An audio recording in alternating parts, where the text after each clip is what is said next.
নমস্কার বন্ধুরা, আমরা আজকে দেখাবো রিঠা মাছের রসা।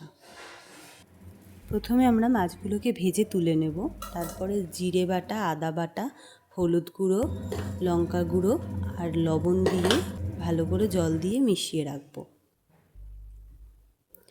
তারপরে আমরা তেল গরম করে তার মধ্যে জিরে, তেজপাতা ফোড়ন দেব।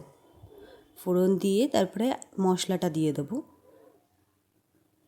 মশলাটা একটু কষে আসলে তারপরে আলুগুলো দিয়ে দেবো।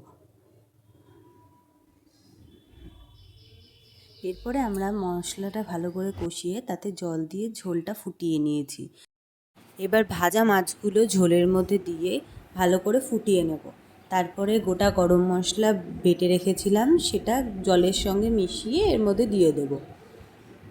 তারপরে একটু ঝোলটা ফুটিয়ে নামিয়ে নেব। তৈরি হয়ে গেল আমাদের রিঠে মাছের রসা। তোমরা একবার বানিয়ে খেও বাড়িতে, খুব ভালো লাগবে তোমাদের।